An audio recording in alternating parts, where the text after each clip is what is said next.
Welcome to English Friends Chat, the podcast for beginners. Let's learn English together. Hello, everyone. Welcome back to English Friends Chat. I am your host, Emma. And I am Ryan. Hello to all our listeners. We hope you're having a good week. Ryan and I are very happy to be here with you. We love helping you practice your English listening skills. That is right. Usually, on this channel, we talk about happy things. We talk about hobbies, travel, and food. We laugh a lot.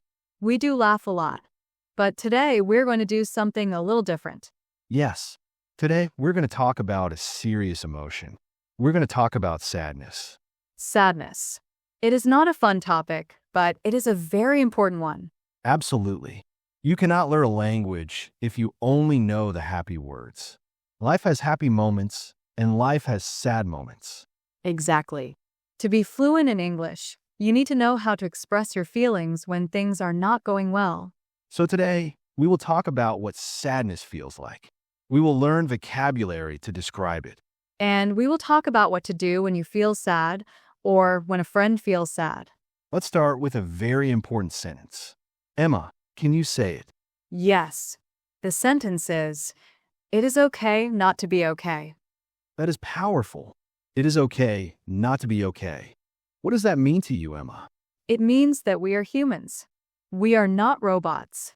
We cannot be happy 100% of the time. That is true. Sometimes social media makes us think we must always smile. But real life is different. Sometimes we feel low. Sometimes we feel heavy. And that is normal.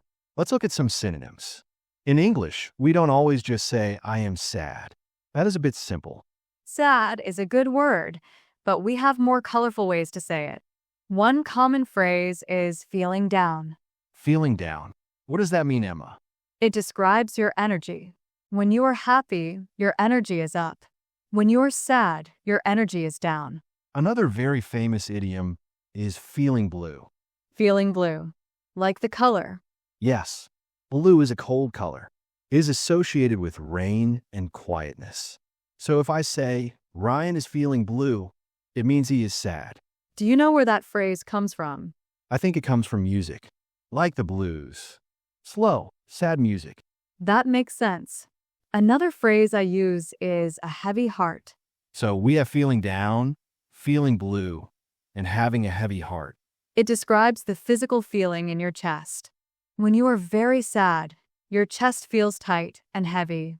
Oh, that is a very poetic one. I have a heavy heart. Now, Ryan, let me ask you, what makes you feel sad? That is a good question. Well, there are small reasons and big reasons. Let's start with the small reasons. A small reason, the weather. When it rains for 3 days without stopping, I feel a little sad. I understand that. We call that gloomy weather. Yes, when there is no sun, I have low energy. I feel a bit down. That is very common. Another small reason for me is finishing a really good book. Really, finishing a book makes you sad. Yes, because I love the characters. And when the book ends, I miss them. It is a sweet kind of sadness. I get that. It is like saying goodbye to a friend. What about big reasons? These are harder to talk about. The biggest reason is loss. Loss. LOSS. This is when you lose something or someone important. Maybe you lose your job. That causes a lot of sadness and stress. Or a breakup.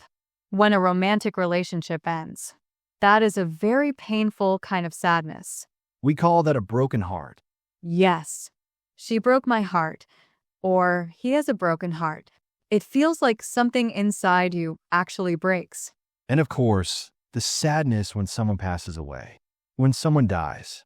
That is the deepest sadness. We call that grief. GRIF. Grief is a very strong word. It is sadness that lasts a long time. But today, let's focus on the everyday sadness. The kind that happens to everyone. Okay, so imagine I am your friend and I look sad. What does a sad person look like? Well, usually they are quiet. They might look at the ground. They're not smiling. It's like they are carrying a heavy burden on their shoulders, but that burden is emotional. And sometimes they might be crying. Crying. That is when water comes out of your eyes. We call the water tears. TERS. Sometimes people are embarrassed to cry, especially men. That is a cultural thing, isn't it? Boys don't cry. Yes, I heard that a lot when I was a child, but it is not true. No, it is not. Crying is very healthy. It is a release. It lets the emotion out. After I cry, I usually feel tired but lighter. Exactly. It washes the stress away. So if you need to cry, please cry. It is good for you. Now, let's talk about how to speak English when you're sad. Imagine you're talking to your boss or a teacher. Okay. You don't want to tell them your whole life story. You want to be professional. Right? You can say, I'm having a rough day. Rough. ROUGH. It means not smooth. It means difficult. I'm having a rough day. Or, I'm going through a hard time right now. That is a very useful phrase. I am going through a hard time. It tells people, please be patient with me. I'm struggling. And most people will understand. They will say, I am sorry to hear that. Now, let's flip the situation. Imagine your friend is sad. What should you say to them? This is very important. Many people make a mistake here. What is the mistake? They try to fix the problem immediately. Or they say, don't be sad. Be happy. Ah, yes.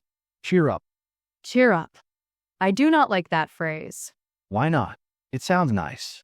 It sounds nice, but it feels dismissive.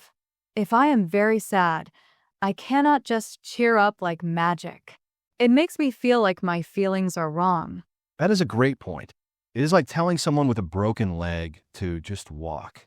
Exactly. So what is better to say? I think the best thing to say is, I am here for you. I am here for you. That is beautiful. It means, I am not leaving. I support you.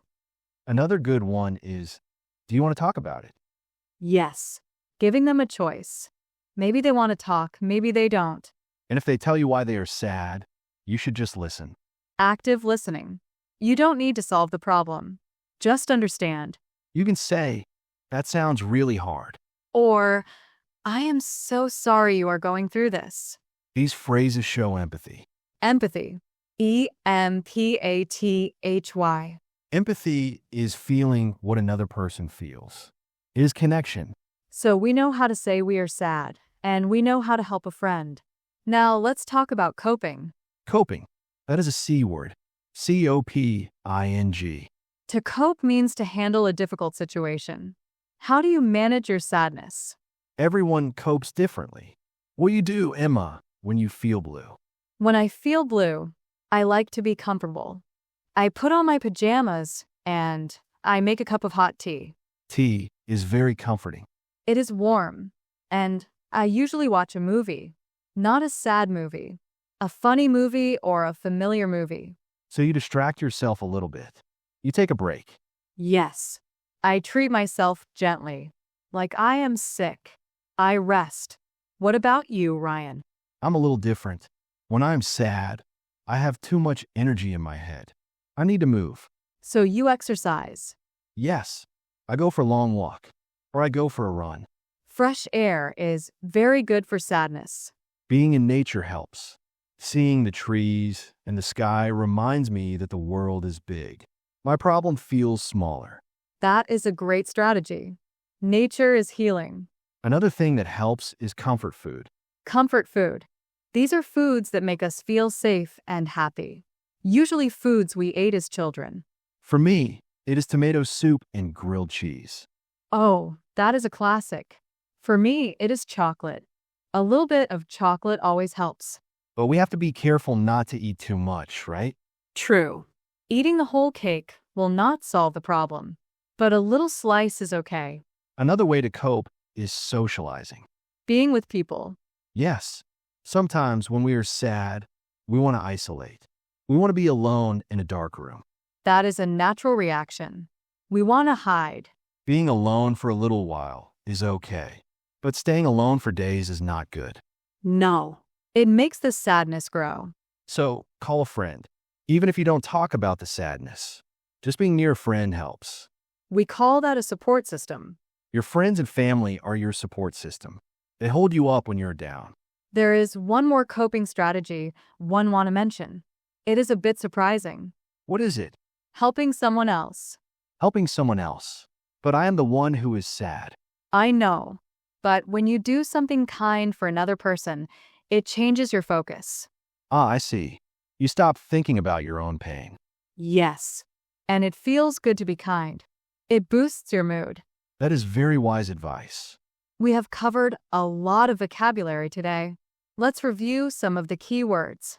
Okay, we learned feeling blue and feeling down. We learned rough, as in a rough day. We learned grief and loss. We learned cope and support system. And we learned the most important phrase. It is okay not to be okay. Ryan, do you think talking about sadness is easier in English or in your native language? That is interesting. Sometimes talking about feelings in a second language is actually easier Why is that? because the words feel a little less emotional. There's a distance. It feels safer. I have heard students say that. They can say, I am sad in English, but they cannot say it to their parents in their own language. Exactly. So, use English as a tool. Use it to explore your feelings. Writing is also good. Keeping a journal. A diary. Writing down your thoughts. Today I felt sad because. It helps you organize your mind. Before we finish, I want to say one thing to our listeners. What is that? If you're feeling very, very sad, and it does not go away for weeks, that is different. Yes, that might be depression. And if it is depression, you should talk to a doctor or a professional. Absolutely. Asking for help is a sign of strength, not weakness. Never be afraid to ask for help. That is the most important message. Well, Emma, I actually feel better after this conversation. Me too. Even though we talked about sadness, I feel connected to you. Connection is the cure for sadness. I love that. Connection is the cure. Are we ready for the question of the day? I think we are. Okay, listeners. Today's question is, what do you do to cheer yourself up when you're feeling down? Do you listen to music? Do you eat ice cream? Do you call your mom? Or maybe you have a special hobby that makes you happy. Please let us know in the comments. We want to learn from you. You can write. When I'm sad, I like to. Or, my favorite way to cope is, Sharing your strategies might help another student who is reading the comments. that is true. We are a community here. We help each other. If you found this video helpful, please give it a like. And if you haven't subscribed yet, please click the subscribe button. We have many more conversations coming. Some happy, some serious, but all in clear, slow English. Thank you for listening to us today. Take care of yourselves and take care of your feelings. See you next time.